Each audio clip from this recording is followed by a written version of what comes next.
ಸೇವೆಯನ್ನು ಮಾಡಿಕೊಳ್ಳಬಲ್ಲಂತಹ ಆರ್ಥಿಕತೆಲ್ಲ ಅದು ವೇದೋಪನಿಷತ್ತುಗಳು. ಈ ವೇದೋಪನಿಷತ್ತುಗಳಲ್ಲಿ ಅಗತ್ಯವಾಗಿರುವಂತಹ ವಿಚಾರ ಏನು? ವೇದವ್ಯಾಸದೇವರು ಎಲ್ಲ ಗುಣಗಳನ್ನು ವೇದೇ ರಾಮಾಯಣೇ ಚೈವ ಪುರಾಣೇ ಭಾರತೇವ ಆಹಾರವಂತೆ ಮಧ್ಯೆ ವಿಷ್ಣು ಸರ್ವತ್ರ ಗೀಯತೆ.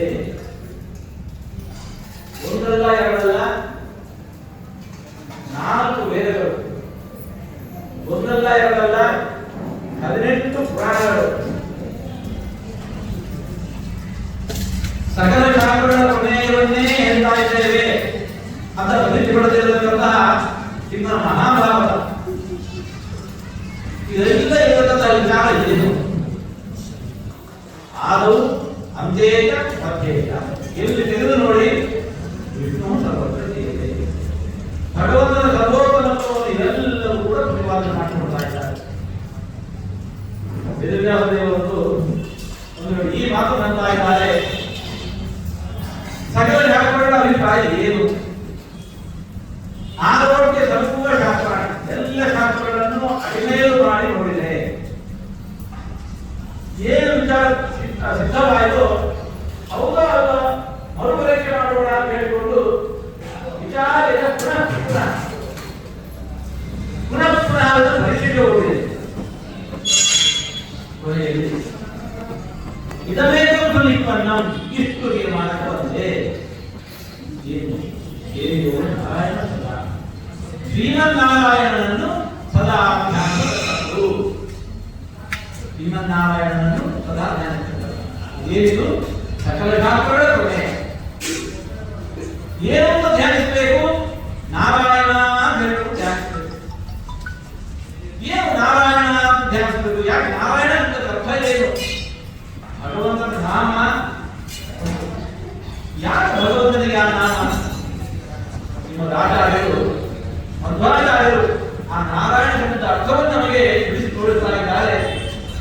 ನಾರಾಯಣ ಅಂತಂದ್ರೆ ಗುಣೈ ಸರ್ವೈಹಿ ಉದೀರ್ಣಂ. ನಾರಾಯಣ ಅಂತಂದ್ರೆ ಗುಣೈ ಸರ್ವೈಹಿ ಉದೀರ್ಣಂ. ನಾರಾಯಣ ಅಂತಂದ್ರೆ ಸರ್ವದೋಷ ವಿವರ್ಜಿತಂ, ಯಾವುದೇ ದೋಷ ಇಲ್ಲದ ನಾರಾಯಣ ಶಬ್ದಕ್ಕೆ ಅರ್ಥ ಅವನು ಜ್ಞೇಯ ಅಂತ ಹೇಳಿ. ನಾರಾಯಣ ಶಬ್ದಕ್ಕೆ ಅರ್ಥ ಅವನೇ ಗಮ್ಯ. ನಾರಾಯಣ ಗುಣೈ ಸರ್ವೈಹಿ ಉದೀರ್ಣಂ ದೋಷ ವರ್ಜಿತಂ ಜ್ಞೇಯಂ ಗಮ್ಯಂ. ದೇವರು ಅಂದರೆ ಯಾರು? ಅಶೇಷ ಗುಣೋನ್ನತಂ ನಿರ್ದೋಷಂ ಯಾವದೇವ ಹಿ ಯಾವದೇವ ಹಿ. ದೇವರು ಭಗವಂತ ಅಂದರೆ ಸಕಲ ಸದ್ಗುಣಗಳ ಗಣಿ, ಸಕಲ ಗುಣಗಳ ರಾಶಿ. ಗುಣ ಭೇದ ಅಲ್ಲ, ಭಗವಂತ ಭೇದ. ಹೆಸರು ಯಾವ ಹೆಸರು ಅಂತ ಕರೀ, ಅಂತ ಸ್ವಲ್ಪ ಹೀಗಿದ್ರು. ಅನಂತ ಕಲ್ಯಾಣ ಕೂಡ ಪರಿಪೂರ್ಣ. ದೋಷದ ದೇಶಕ್ಕೂ ಅಲ್ಲಿ ಎಡೆ ಇಲ್ಲ, ದೋಷದ ದೇಶಕ್ಕೂ ಎಡೆ ಇಲ್ಲ. ಭಗವಂತ ಯಾಕೆ ನಾವು ಹೀಗೆ ಉಪಾಸನೆ ಮಾಡಬೇಕು, ಆರಾಧನೆ ಮಾಡಬೇಕು, ಚಿಂತನೆ ಮಾಡಬೇಕು?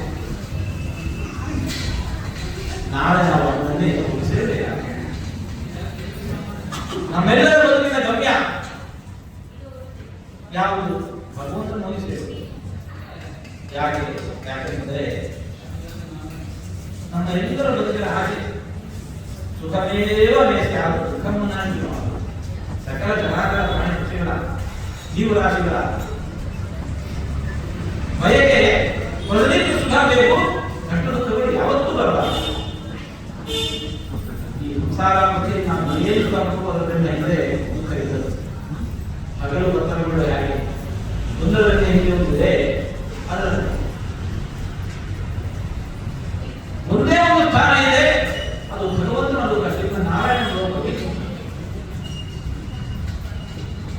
ಅಲ್ಲಿ ನಾವು ಸಜ್ಜನರು ಯಾರಿದ್ದಾರೆ ಸುಖ ಸ್ವರೂಪರಾಗಿಟ್ಟುಕೊಂಡು ಸುಖವನ್ನು ಮಾತ್ರ ಅನುಭವಿಸುವುದು.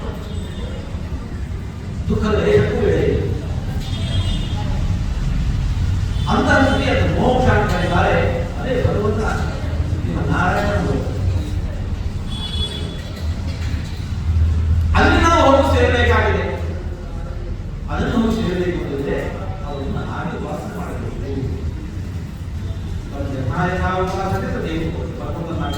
ಉಪಾಸನೆ ಮಾಡ್ತೇವೆ, ಅದಕ್ಕೆ ಕರ್ಮ ಮಾಡೋದು.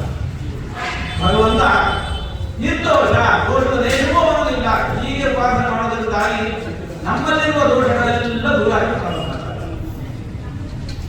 ಭಗವಂತ ಅನಂತ ಕಲ್ಯಾಣ ಗುಣದಲ್ಲಿ ಪೂರ್ಣ ಅಂತ ಉಪಾಸನೆ ಮಾಡಿದ್ದಕ್ಕಾಗಿ ನಾವು ನಮ್ಮ ಯೋಗ್ಯತೆಗೆ ಅನುಗುಣವಾಗಿ ಗುಣದಲ್ಲಿ ಪೂರ್ಣರಾಗ್ತೇವೆ. ದುಃಖಗಳೆಲ್ಲ ದೂರ ಆಗ್ತವೆ, ಶಾಶ್ವತವಾದ ಸುಖ ಅಂತ ಪ್ರಾಪ್ತವಾಗ್ತದೆ. ಇದಕ್ಕೋಸ್ಕರ ಭಗವಂತನನ್ನು ಆ ಸ್ವರೂಪದಲ್ಲಿ ನಾರಾಯಣ ಚಿಂತನೆ ಮಾಡಬೇಕು. ವಿದ್ಯಾರ್ಥಿಗಳು ನಮ್ಗೆ ಏನು ತತ್ವವನ್ನು ತಿಳಿಸಿದ್ದಾರೆ, ಅದರ ಅರ್ಥ ಯಾಕೆ ಹಾಗೆ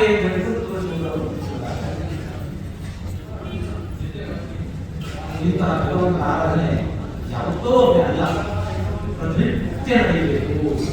ಪ್ರತಿನಿತ್ಯ ಅಂತಂದ್ರೆ ಎದ್ದಿರುವಾಗ ಕುಡಿದಿರುವಾಗ ಏನು ಕರ್ತವ್ಯ ಮಾಡ್ತಾ ಇರುವಾಗಲೂ ಕೂಡ ಹರಿಸ್ಮರಣೆ, ಏನು ಸುಲಭವಾಗಲೂ ಕೂಡ ಗುರು ಹರಿಪಾಲನೆ